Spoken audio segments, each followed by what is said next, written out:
Richard, saya lagi ada penelitian judulnya peran musik dalam kegiatan peribadahan umat jemaat Kristen Toraja di Sejapade. Ada beberapa pertanyaan yang saya mau ajukan. Oke, sekarang baca pertama bagian A, pembuka atau pengantar. Yang pertama, bisa Bapak ceritakan sedikit tentang sejarah dan perkembangan Gereja Toraja Jemaat Bandung? Oke, kaitan sejarah dan perkembangan Gereja Toraja Jemaat Bandung, sebenarnya saya kurang begitu hafal mengenai sejarah berdirinya Gereja Toraja Jemaat Bandung. Tapi yang saya pahami, Jemaat Bandung itu hadir sebagai bagian penyebaran Gereja Toraja di Pulau Jawa, dan sampai saat ini aktif melayani komunitas diaspora di luar Toraja, khususnya di kota Bandung, dan terus berkembang hingga saat ini. Oke, lanjut. Pertanyaan nomor 2. Sejak kapan musik mulai menjadi bagian dari liturgi peribadahan di jemaat ini? Kalau dari literatur yang pernah saya baca, itu sejak tahun 2001, Gereja Toraja mulai memasukkan unsur-unsur kebudayaan lokal, termasuk musik tradisional dan etnik ke dalam liturgi resminya. Oke, bagian B, latar belakang penggunaan musik liturgi. Oke, pertanyaannya, bagaimana awal mula musik diperkenalkan dan digunakan dalam peribadahan di Gereja Toraja Jemaat Bandung? Untuk awal mulanya, itu sejak buku nyanyian seperti Gedung Jemaat, pelengkap Gedung Jemaat, dan NJNE digunakan dalam peribadahan di gereja. Semenjak saat itu pula, musik telah menjadi bagian yang tak terpisahkan dari peribadahan minggu dan hari besar di Gereja Toraja Jemaat Bandung. Oke, pertanyaan nomor 2. Apakah ada pengaruh budaya Toraja yang tercermin dalam musik liturgi yang digunakan? Oh iya, ada. Terutama dalam nyanyian jemaat yang bernuansa etnik seperti NJNE, itu yang mengadopsi melodi, ritme, dan gaya vokal khas Toraja. Oke. Pertanyaan nomor 3. Siapa saja yang terlibat dalam pengembangan dan pelaksanaan musik liturgi? Misalnya pelayan ibadah, organis, paduan suara. Yang terlibat majelis jemaat, pendeta, kantoria, pemusik, paduan suara maupun vokal grup gereja. Oke. Lanjut, pertanyaan nomor 4. Bagaimana bentuk atau jenis musik yang umum digunakan dalam ibadah? Misalnya himne, lagu rohani kontemporer, lagu daerah, dan lain-lain. Jenis musik yang umum digunakan itu seperti lagu-lagu hymn, lagu rohani kontemporer, dan lagu daerah. Oke. Lanjut, nomor 5. Pertanyaannya, apakah penggunaan musik dalam liturgi mengalami perubahan dari waktu ke waktu? Jika iya, apa saja perubahannya dan mengapa terjadi? Oh iya, penggunaan musik di dalam liturgi di Gereja Toraja itu telah mengalami perubahan dari waktu ke waktu, baik dari segi bentuk, gaya, peran, maupun penerimaan jemaat. Perubahan ini terjadi mungkin karena dorongan untuk menjadikan ibadah supaya lebih bermakna, relevan, dan hidup bagi jemaat dalam konteks budaya dan zaman yang terus berubah. Oke. Pertanyaan nomor 6. Apakah ada kebijakan atau pedoman khusus dari gereja mengenai pemilihan lagu dan jenis musik yang boleh digunakan dalam ibadah?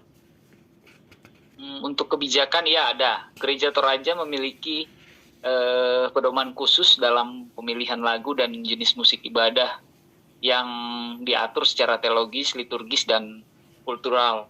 Tujuannya ini adalah untuk agar musik tidak sekedar menjadi pelengkap, tetapi benar-benar mengangkat makna ibadah, mendekatkan umat pada Tuhan, dan mencerminkan identitas iman serta budaya secara bertanggung jawab. Oke, sekarang bagian C, persepsi dan nilai. Yang pertama, menurut Bapak, apa peran dan makna musik dalam liturgi bagi jemaat? Musik dalam liturgi memiliki peran yang sangat penting dan mendalam bagi jemaat. Musik bukan hanya sebagai pelengkap suasana ibadah, tetapi juga merupakan bagian dari ungkapan iman itu sendiri.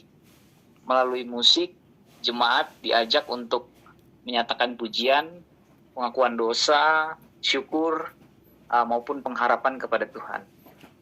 Oke, lanjut pertanyaan nomor 2. Bagaimana respon jemaat terhadap musik yang digunakan dalam peribadahan? Kalau secara umum respon jemaat terhadap musik dalam peribadahan sampai saat ini sangat positif. Oke, lanjut pertanyaan ketiga. Apakah musik turut memperkuat kekhusyukan dan pengalaman spiritual dalam ibadah? Iya, musik dalam ibadah bukan hanya pelengkap, melainkan sarana ilahi untuk menyentuh hati, menyatukan umat, dan membuka ruang bagi pengalaman spiritual yang dalam. Oke, sekarang bagian D penutup. Yang pertanyaan pertama, adakah tantangan dalam pelaksanaan musik liturgi selama ini? Ya, ada beberapa tantangan dalam pelaksanaan musik liturgi. Itu seperti satu, kurangnya pemahaman teologis tentang musik liturgi. Dua, dari keterbatasan SDM dan alat musik. Yang ketiga, perbedaan preferensi musik antar generasi. Yang keempat, kurangnya latihan dan persiapan. Dan yang kelima itu minimnya lagu kontekstual yang sesuai liturgi. Oke, pertanyaan kedua, apakah ada hal lain yang ingin Karikart sampaikan terkait sejarah atau pentingnya musik dalam ibadah di jemaat ini? Musik dalam ibadah merupakan sarana utama umat untuk berkomunikasi dengan Tuhan. Dari masa ke masa, musik telah menjadi bagian tak terpisahkan dari perjalanan iman jemaat, baik dalam suka maupun duka. Seiring perkembangan zaman, bentuk dan gaya musik pasti mengalami perubahan, namun makna rohaninya tetap sama, yaitu untuk memuliakan Allah dan menguatkan jemaat. Karena itu penting bagi kita semua, baik pelayan, paduan suara, pemusik, maupun jemaat biasa untuk menjaga kualitas dan kesakralan musik liturgi. Oke, sekarang fokus pada peran musik dalam ibadah. Oke, yang bagian A pembuka. Yang pertanyaan pertama, apa saja bentuk musik yang biasa digunakan dalam peribadahan di jemaat ini? Misalnya paduan suara, himne, lagu pujian kontemporer, alat musik. Kalau dalam ibadah di Jemaat Gereja Toraja Bandung, bentuk musik yang biasa digunakan itu meliputi yang pertama nyanyian jemaat, seperti nyanyian dari Kidung Jemaat, pelengkap Kidung Jemaat, NKB, dan NJNE. Kemudian yang kedua, paduan suara dan vokal grup. Terus ketiga, lagu pujian kontemporer. Yang keempat, nyanyian mazmur. Yang kelima, musik pengiring seperti keyboard, gitar, bass, dan kajon. Dan yang keenam itu kantoria atau pemandu nyanyian. Oke, sekarang bagian B, inti peran musik dalam ibadah. Pertanyaan pertama, menurut Karikart, mengapa musik dianggap penting dalam ibadah? Musik dianggap penting dalam ibadah itu karena musik adalah salah satu cara yang paling kuat untuk menyatakan iman, doa, dan pujian kepada Tuhan. Musik juga membantu jemaat lebih mudah merenungkan firman, menyatukan hati dalam penyembahan, dan menciptakan suasana ibadah yang kusuk serta hidup. Melalui musik, ibadah menjadi lebih bermakna secara spiritual dan emosional. Oke, pertanyaan kedua, bagaimana musik membantu jemaat untuk lebih menghayati makna ibadat dan firman Tuhan? Musik bisa membantu membuka hati dan pikiran jemaat sehingga firman Tuhan lebih mudah diterima dan diresapi oleh jemaat. Oke, pertanyaan ketiga, apakah musik memberi dampak tertentu secara emosional atau spiritual bagi jemaat? Bisa diceritakan contohnya? Oh iya, musik bisa memberi dampak emosional dan spiritual yang kuat. Misalnya pada saat lagu pengharapan dinyanyikan di tengah ibadah duka. Banyak jemaat yang terharu bahkan bisa menitikkan air mata karena merasa dikuatkan. Ada juga yang merasa lebih tenang dan damai saat lagu-lagu doa dinyanyikan dengan suara perlahan atau setengah suara gitu. Oke, pertanyaan keempat, apakah musik juga berperan dalam memperkuat identitas kekristenan atau tradisi gereja Toraja dalam ibadah di sini? Ya, musik sangat berperan dalam memperkuat identitas kekristenan dan tradisi gereja Toraja. Melalui lagu-lagu berbahasa Toraja dan nuansa etnik seperti NJNE, jemaat merasa lebih dekat dengan budaya sendiri tanpa kehilangan makna iman Kristen. Oke, sekarang bagian C, dinamika dan tantangan. Pertanyaan pertama, bagaimana proses pemilihan lagu atau jenis musik untuk ibadah? Apakah ada kriteria tertentu? Kalau untuk pemilihan lagu biasanya dilakukan oleh tim liturgi, terutama majelis jemaat, bidang persekutuan, atau pelayan ibadah. Dan itu disesuaikan dengan tema khotbah dan suasana ibadah. Oke, pertanyaan kedua, apa tantangan terbesar dalam penggunaan musik dalam ibadah jemaat ini? Misalnya keterbatasan alat, sumber daya, frekuensi jemaat. Untuk tantangan terbesar biasanya adalah keterbatasan sumber daya, seperti kurangnya pemusik terlatih atau alat musik yang memadai. Selain itu, perbedaan preferensi antar generasi juga menjadi tantangan. Oke, pertanyaan ketiga, bagaimana respons jemaat terhadap musik yang digunakan selama ibadah? Apakah ada aspirasi atau perubahan yang diinginkan? Kalau secara umum, respon jemaat sampai saat ini cukup positif. Mereka terlihat aktif saat menyanyi, namun ada juga aspirasi agar variasi lagu diperluas, misalnya dengan lebih banyak lagu kontemporer untuk kaum muda atau lagu etnik untuk menjaga kekhasan gereja Toraja itu sendiri. Oke, sekarang bagian D, penutup. Yang pertama, menurut Kak Ricard, bagaimana sebaiknya musik diteruskan, dikembangkan agar tetap relevan dan bermakna dalam ibadah di jemaat ini?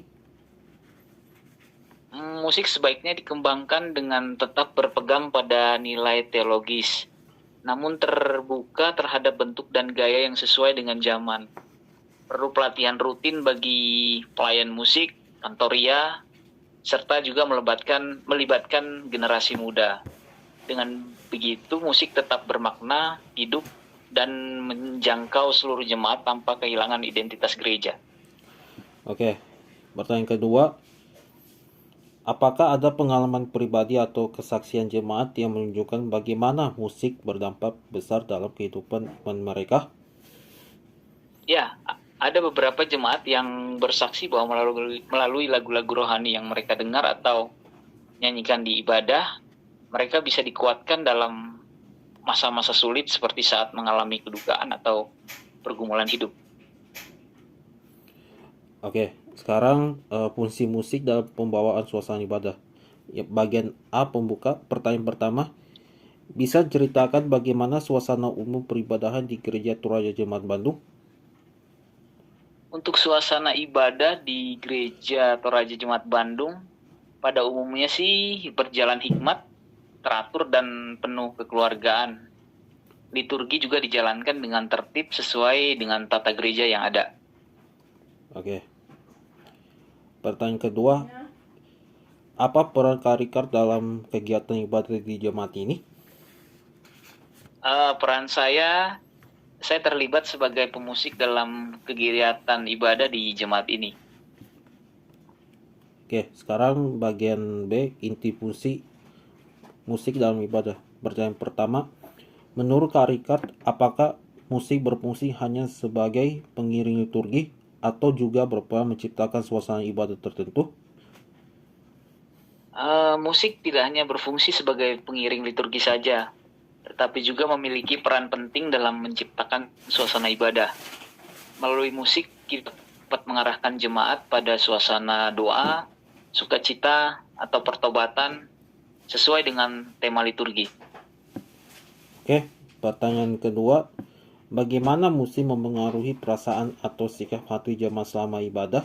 Misalnya suasana bersyukur, sukacita, refleksi, dan lain-lain. Lagu yang tenang dan lembut bisa membawa jemaat pada suasana yang khusyuk dan reflektif. Sementara lagu pujian yang penuh semangat itu bisa membangkitkan sukacita dan semangat penyembahan. Musik membantu membuka hati jemaat untuk lebih fokus kepada Tuhan dan lebih menghayati setiap bagian dari ibadah. Oke, pertanyaan ketiga, apakah ada perbedaan jenis musik atau cara penyampaian musik untuk bagian-bagian tertentu dalam liturgi? Bisa dijelaskan? Dalam liturgi, setiap bagian biasanya memiliki karakter musik yang berbeda. Misalnya lagu pembukaan umumnya bersifat semangat dan mengajak jemaat memulai ibadah. Lagu pengakuan dosa lebih bernada tenang dan reflektif. Kemudian lagu sesudah khotbah sering bersifat penguatan atau respon iman. Sementara lagu penutup biasanya membawa semangat pengutusan.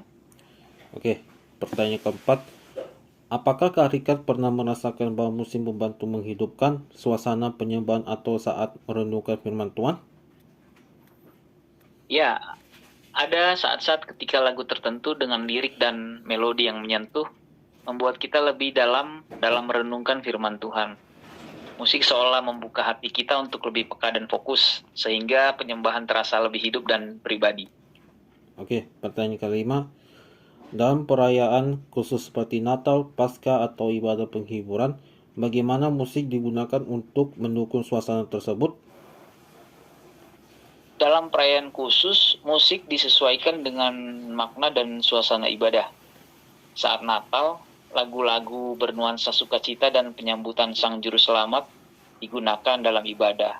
Pada Paskah, musik mengangkat tema kemenangan dan kebangkitan. Sedangkan dalam ibadah penghiburan, lagu-lagu yang lembut, penuh pengharapan dan penguatan iman dinyanyikan untuk menguatkan keluarga yang berduka. Musik juga membantu jemaat lebih menghayati makna setiap momen liturgis secara emosional dan spiritual. Oke. Pertanyaan keenam, apakah jemaat juga menyesuaikan gaya musik dengan kebutuhan spiritual atau konteks tertentu dalam ibadah? Ya, jemaat menyesuaikan gaya musik dengan konteks ibadah. Misalnya, dalam ibadah minggu biasa digunakan lagu-lagu liturgis yang akrab dan reflektif. Sementara dalam ibadah penghiburan dipilih lagu-lagu yang menenangkan hati dan memberi penguatan iman. Oke, sekarang bagian C, persepsi dan penilaian. Pertanyaan pertama, bagaimana tanggapan jemaat terhadap musik yang digunakan dalam ibadah? Secara umum, tanggapan jemaat sangat positif. Mereka bisa merasa musik membantu menciptakan suasana ibadah yang lebih hidup dan menyentuh. Banyak jemaat aktif bernyanyi dan terlibat, terutama saat lagu-lagu yang familiar atau sesuai dengan tema digunakan. Oke. Lanjut pertanyaan kedua, apakah Kak Rikard melihat bahwa musik bisa menjadi jembatan antara teks liturgi dan pengalaman batin jemaat? Ya, musik sangat bisa menjadi jembatan antara teks liturgi dan pengalaman batin jemaat. Lirik yang dinyanyikan dengan penghayatan melalui musik membuat isi liturgi tidak hanya terdengar, tetapi juga dirasakan. Musik membantu jemaat menyerap makna, doa, pujian, dan firman secara lebih mendalam. Oke, sekarang bagian penutup. Pertanyaan pertama, menurut Kak Rikard, bagaimana cara terbaik untuk menjaga agar musik tetap relevan dan bermakna dalam menciptakan suasana ibadah yang hidup? Menurut saya, cara terbaik adalah dengan terus menyeimbangkan antara kekayaan tradisi dan kebutuhan jemaat masa kini. Lagu-lagu yang kaya makna teologis tetap dipertahankan, namun juga dibuka ruang bagi kreativitas, misalnya lewat aransemen baru, penggunaan bahasa daerah, atau melibatkan generasi muda. Yang terpenting, musik harus tetap mendukung suasana ibadah, bukan sekedar tampil agar jemaat bisa terhubung secara rohani. Oke, pertanyaan terakhir, Apakah ada harapan atau saran Kak Rikard terkait pengembangan pelayanan musik di jemaat ini? Harapan saya pelayanan musik di jemaat ini bisa terus berkembang melalui pelatihan yang rutin, terus adanya regenerasi anggota tim musik, dan penyediaan sarana yang memadai. Akan sangat baik juga jika jemaat didorong untuk lebih aktif terlibat. Musik bukan hanya soal kemampuan teknis, tapi juga soal hati yang mau melayani dan membangun suasana ibadah yang hidup dan bermakna. Oke, terima kasih Kak atas jawabannya. Oke, sama-sama. Tuhan Yesus memberkati. Ya, Tuhan Yesus memberkati.